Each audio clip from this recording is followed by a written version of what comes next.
So this is not how I usually like to do our first class together, but I'm out of town for a couple of days and wanted to get a chance to just chat with you a little bit. Mr. McSweeney is here today with you to kind of help you through this first process and answer any questions you might have. And then you guys are going to go out and do a photo shoot with your iPhones, which is the first project we do. And then next week we'll start working in Lightroom and edit some of these pictures and get rolling with some DSLRs. We in this freshman immersion class tackle different tools in photography, and obviously there's a lot of different cameras that you can use. We use two of them in this course. We'll use your iPhones, which are your smartphones, which are the camera that you generally use most often because it's the tool that you have with you. And we're going to use DSLRs. DSLRs are the bigger cameras you see everybody with, and we'll talk about how to manipulate a couple different components of those cameras, allowing you to change your shutter speed and stop motion, show motion, and then change depth of field, which is your focus. And so the first part of our process together is talking about composition and where your subject is in the scene and how you put the information into your picture. The first part of that is kind of acknowledging what you take pictures of. And if you take a minute and go through your photographs on your phone, you'll notice that you have a tendency to probably take pictures of the same kind of thing. We use our phones for lots of different reasons. Information recording, whether it's taking a picture of a whiteboard or a screenshot of your homework or a calendar item or a meme you saw. And then we use our cameras for taking photographs, recording images and memories. And that whole recording process is what I want to kind of go over with you and help you get the most out of your pictures. Sometimes we are able to use multiple images to describe a story, and Mr. McSweeney would tell you firsthand when he posts his stories online for Pomfret, he will use lots of different pictures of different people, of where the event happened, of what happened, and so a true story will generally cover people, places, and things. You might notice when you look through your pictures in your phone that you have a tendency to focus just on still lifes or the things, just on the places or the landscapes, sometimes just on the people that are there. And so when you go through your pictures, one of the things I want you to acknowledge is what do you primarily take pictures of?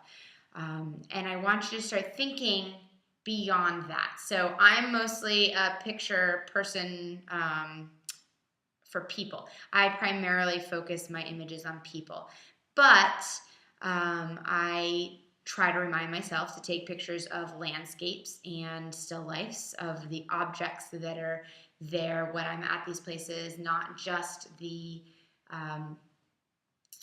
people that are there, but where I was, so that I have a complete memory. We often just live in the moment, and so we're pretty used to, you know, this is what happens now, but not always this is what happens, 10 years ago. And so one of the things I want you to start focusing on is thinking long term. Why are you taking these pictures and making sure that you're recording information that can be used in the long term? So take a couple minutes, open up your photos folder, look through your pictures, and kind of think about what you see. People, places, things, what are your pictures of?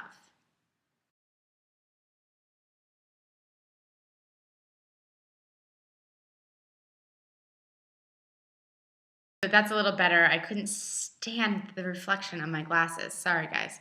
So we're going to now look at those pictures individually. I want you to choose one that you really like, of a person, a place, a thing, whatever it is. And I want you to kind of think about the different components we're going to go over now and how they relate to your picture.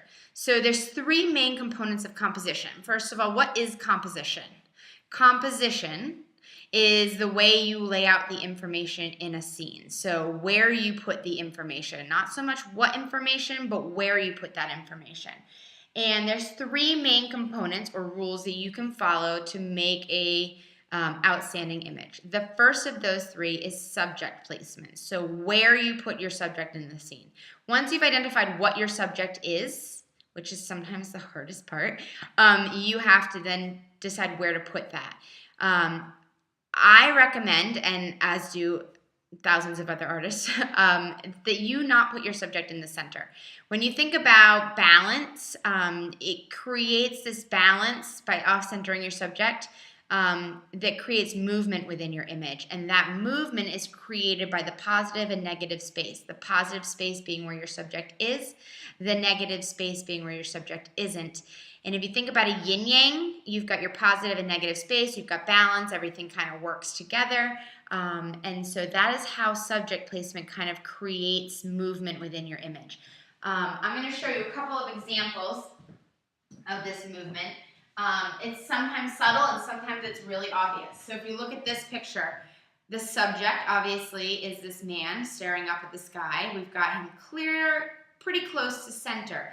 But because he's off center, wrong side, off center, you see him, you see the balloons, you kind of travel up and around this space. So off-centering your subject a little bit will allow you to create some movement within the image. Another example of that would be this one. This is my daughter several years ago. Okay, in this picture, she's off-centered. Okay, she's to the side, comes up. It's hard reversing. Come up. See the positive space, it works your way through the scene. If she was in the center, it would create a very different dynamic. Sometimes centering your subject is not a bad thing. Sometimes centering your subject really emphasizes the subject, and these two images are examples of those. Okay, but see, she's more filling the frame. It's a portrait, it's more formal, it's more expected. It's not super engaging like the other ones are. There's not a lot of movement here. Doesn't make it a bad picture.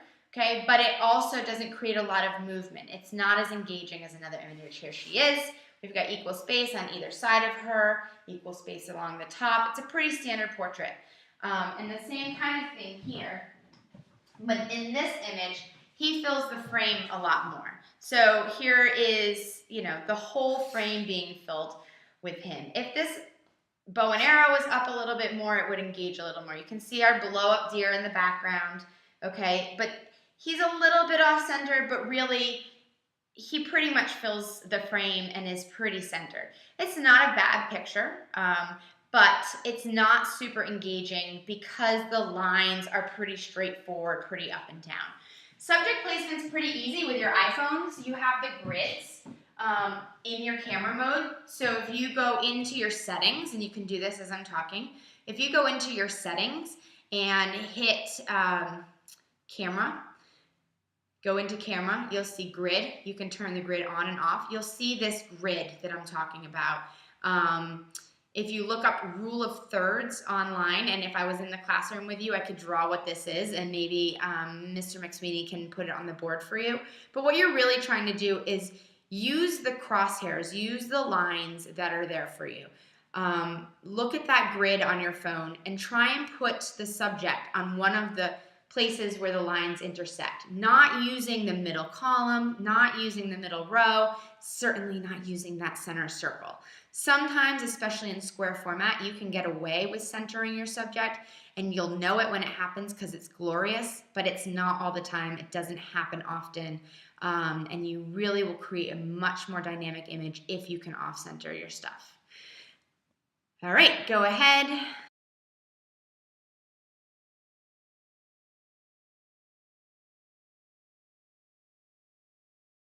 Chance to look through your images and check out subject placement. How did you do? Are your subjects off-center generally? Do you often center your subject? Something you can think about to kind of move on and change in the future. Try off-centering your subject. The second component or rule for composition is depth. Creating depth in your image will lead the viewer in. So I'm pretty standard distance to you right now, talking distance. If I was really far away, this would be more of your background. I'd be kind of far. So I'm kind of comfortable distance right now. We call this mid-ground. I'm in your mid-ground. The wall, the window are in your background. But there's not really a lot of foreground. And if you added foreground to your image, what you're doing is creating an experience and asking your audience to join you in the experience. If I were to put my hand up here, let me see if I can find this. So you can see my foreground, the midground, and the background. It says, hey, you're a part of this. You are a part of my experience. And that invites people in. There's too close, okay? I would now be in your foreground, right? Foreground, but there's not really a midground. The foreground is me, the background is the wall, but there's nothing in the back. It still doesn't create a lot of depth. So creating an image that has a foreground, a midground, and a background is gonna help you create successful images. Let me show you a couple of examples of what I mean. Here's a photograph that was taken in the water. So I got down in the water with my son, and I brought the camera right to water level, just about to water level, but a little bit higher, because if I was at water level, I wouldn't have seen his face, and I wanted to be able to see his face. So I've got some foreground, midground, background. I've got the water, I've got his feet, I've got his head, and then I've got the background. It says, hey, you were in the water with me. You were a part of this experience. You, the audience, is in my image. So it really invites people along with your photograph to change and create some foreground with the midground background.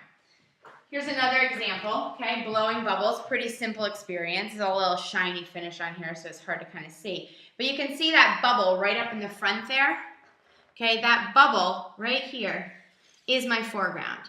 My daughter is my midground along with some of these other bubbles. Okay, and then this house in the background, which has a lot of texture to it, is my background, all right? So foreground, midground, background, it invites the audience in. It makes the audience the viewpoint, not the camera. You are part of the image. And so when you're talking about creating engaging images and images that really engage your audience and make them want to stay around and emotionally attach to your pictures, creating some foreground to your midground, background is going to be really helpful for you. So go ahead and look through your pictures, just as you did with the subject placement. See how you did. Do you often add foreground to your pictures, or is it pretty much midground, background, or just background? Think about that when you're looking through your pictures and see how you could have changed some of the pictures that you have in your folder to involve some more of that foreground, midground, background.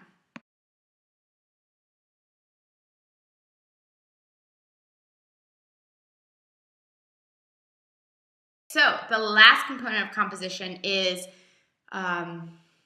perspective.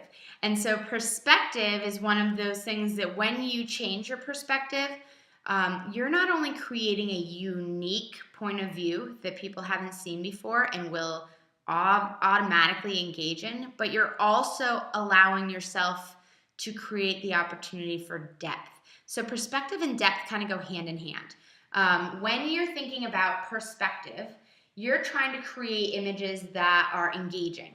And if you see something you've seen before, you've seen it before. But if you're seeing something for the first time, your brain kind of takes those moments to calculate what it's looking at and say, what is this? I've never seen it like this before. Tall people, and there may be some of you in this room that are really tall, really short people, children. Those extremes have a very unique perspective that those of us who are average height don't really get. Their eye-to-eye vision is very different. When you're in a crowd of people, you have a tendency to see lots of solid bodies. When you're really tall, you see above everything. So just your perspective and the way you approach things feels differently. And you can create that emotion with the way you take a photograph. So when you think about perspective, really thinking from down low, like a low perspective, okay, an ant's eye, dog's eye, cat's eye view, or really up high, like a bird's eye view. Those two extreme differences give you different perspectives. Think about landing in an airplane when you're coming into the airport and the perspective starts to change from going really up high to down low on the same level as everything else. That perspective, that emotion is different when you're in the plane on the ground than when you're in the plane up high. Same kind of thing if you're really down low looking up at everything. It can be really overwhelming.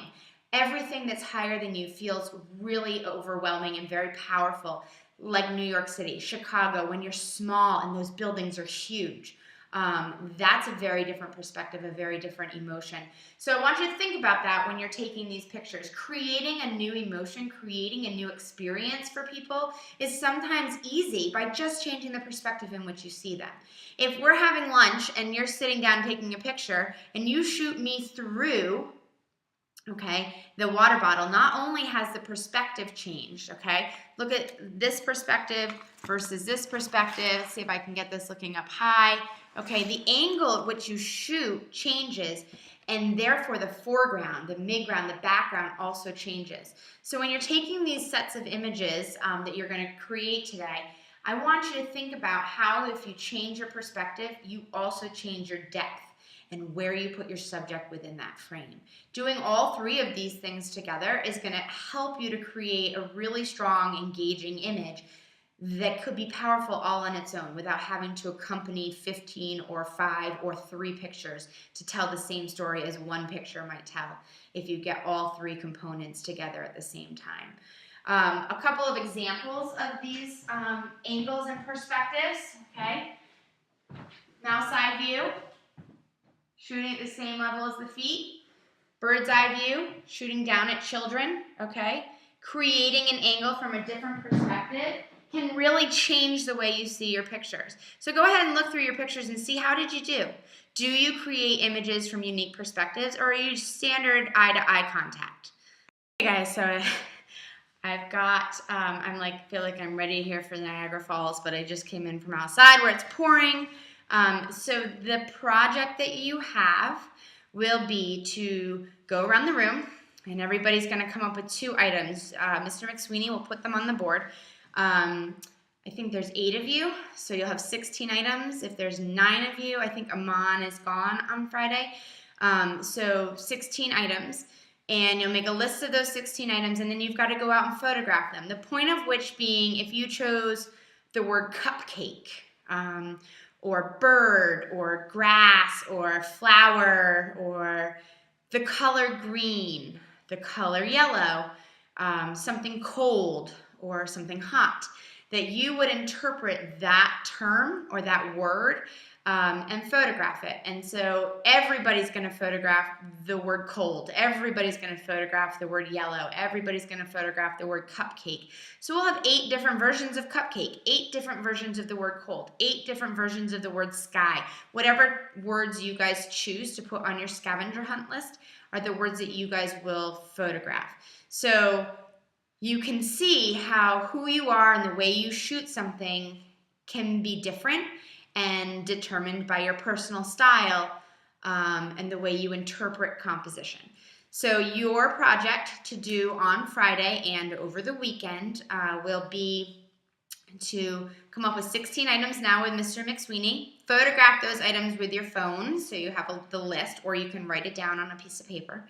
And then you'll take those words and go out and illustrate them. Just like a scavenger hunt, collect the pictures on your phone.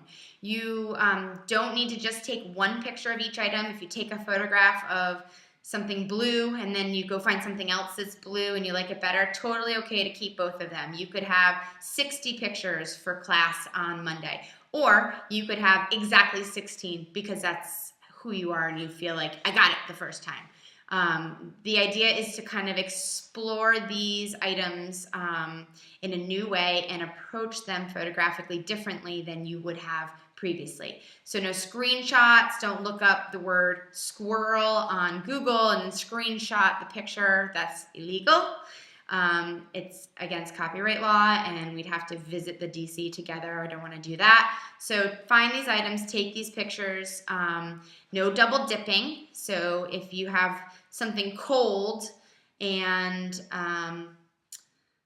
something wet and you photographed a puddle, you can't have 2 different things. You have to two different images. So you have to do something that's wet and do something that's cold. You guys choose the words. It doesn't matter what they are, but something that you're going to photograph. And then try to be individuals. Don't follow someone else around and take pictures of whatever they take pictures of. This is not a race.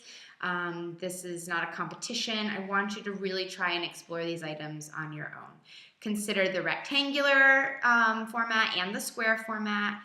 composition, remember subject placement, depth, and perspective. All right, I will see you guys on Monday. Any questions, any discussion, have that with Mr. McSweeney. Thank you, Jamie, for helping me out on Friday. I really appreciate it. I'll see the rest of you on Tuesday. Bye.